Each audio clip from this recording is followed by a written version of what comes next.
I want to go to Jim Jordan, the Republican from the beautiful state of Ohio, sits on the House Judiciary Committee. A lot to discuss, Congressman, so I appreciate you maybe weighing in first on this trade stuff. The president has added a couple of doozies in here that might be warranted, but the market interprets that as no trade deal likely. Do you agree with that? Well, we'll have to wait and see, Neil. All I know is no president's been tougher on China than President Trump, and he's trying to deal with the real problems of China stealing our intellectual property, not abiding by international trade norms, and a host of other issues that China's guilty of. So I haven't followed this that closely today because I've been focused on this whole crazy impeachment process, unfair process that the Democrats are involved with. But I do know this, the president always has the American people's best interest at heart, and that's what he's trying to get accomplished in a new trade agreement with long-term trade agreement with China. You know, there's this other news that Gordon Sondland, who was supposed to testify today on Capitol Hill, of course, our former ambassador to the EU, president ambassador, I should say, and it was shelved at the last second. Do you know, or where does this stand now? Well, he didn't come because the process is so darn unfair. The administration saw what happened to Special Envoy Ambassador Volker when he testified for almost 9 hours last Thursday. When he testified, Adam Schiff selectively leaked parts of his testimony, 67 pages of text messages, Neil, and they pick a handful, pull them out of context, and put those out there, but they won't release the full transcript. So the White House basically said, we're not going to subject the next person, the next witness, Ambassador Sondland, current Ambassador Sondland to the EU, to the same treatment, because they understand the process Adam Schiff is running. I mean, this is Adam Schiff, whose staff met with the whistleblower prior to the whistleblower even filing the complaint and didn't tell anyone. Same Adam Schiff whose staff met with Michael Cohen, the first big hearing the Democrats had this Congress, met with Michael Cohen, his staff met with Michael Cohen for 10 hours before he testified when we kicked off this Congress. So I think that's what the administration sees, and frankly, I don't blame them. You know, the president's tweeted on this saying that I would love to send Ambassador Sondland, a really good man and a great American, to testify, but unfortunately, again, to your point, sir, he would be testifying before a totally compromised kangaroo court where Republicans' rights have been taken away and true facts are not allowed out for the public to see. Importantly, Ambassador Sondland's tweet, which few reports stated, I believe you are incorrect about President Trump's intentions. The president has been crystal clear, no quid pro quos of any kind that says it all. Now, of course, he's referring to back and forth at the time with Kurt Volker, right? And that seems to maybe be the source of a lot of the president's agita with this.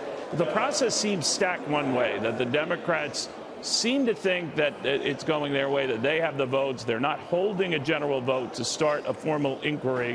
Where do you think that part stands?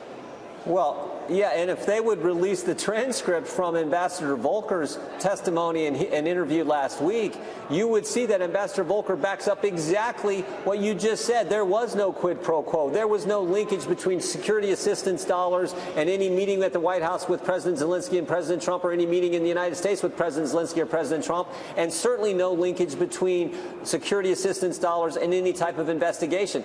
Ambassador Volker was clear on that. Ambassador Sondland said the same thing in the text message, but that's not the one the Democrats wanted people to see out there. So that's what's unfair about this process, and why the administration said we're not going to have Ambassador Sondland come today. Think about what they're trying to do, Neil.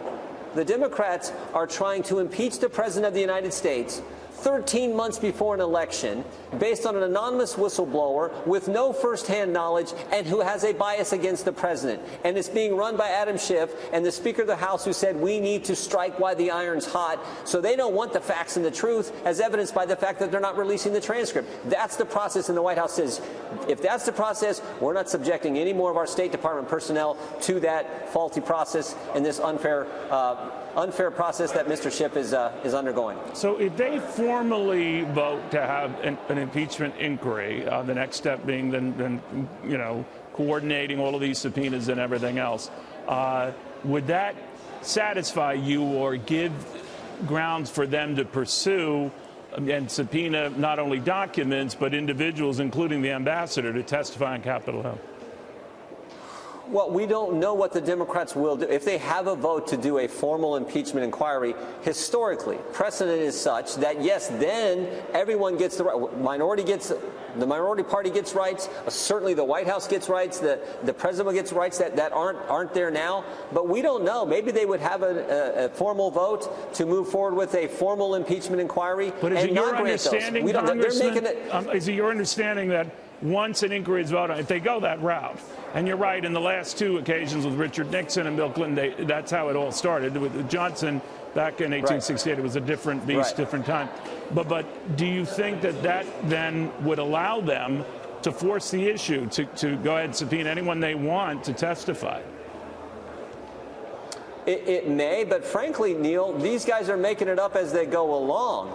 So even if they do that formal inquiry vote, I don't know that they extend the same rights that have historically been extended to the minority party and to the White House. And I don't know what it means for them exactly, because they've been, as I said, just kind of winging this as they go, but doing it in a way that furthers their narrative and, frankly, doesn't further the truth. So let me then go into this issue about what the president said quite publicly last week about suggesting the Chinese look into this and look into the Biden stuff and all that. How did you feel about that? A lot of people say that was a big no-no, but he did it in the light of day.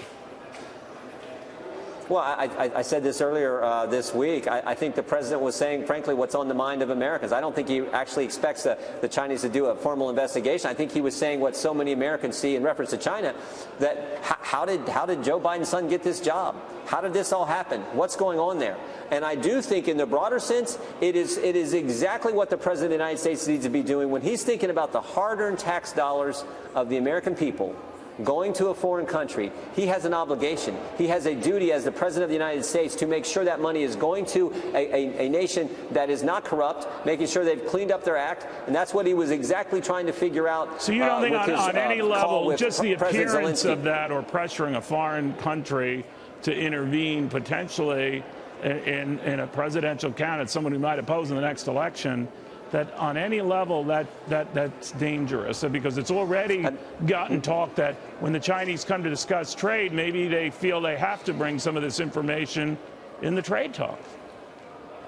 Neil, I think the president is focused on corruption, and I think he's focused on how the American tax dollars are going to be spent to further the interest of the United States, and in the case of Ukraine, to help Ukraine deal with the Russian aggression that is happening on their border. So I think that's what he's focused on. I think that's what the American people expect from the commander-in-chief, expect from the president when it's about their tax dollars and when it's about a corruption issue. Congressman, thank you very much for taking the time. I'm sorry to throw the market stuff at you in the beginning, but I like following markets, Congressman. No problem. Never a problem. I understand. Thank you very, very much.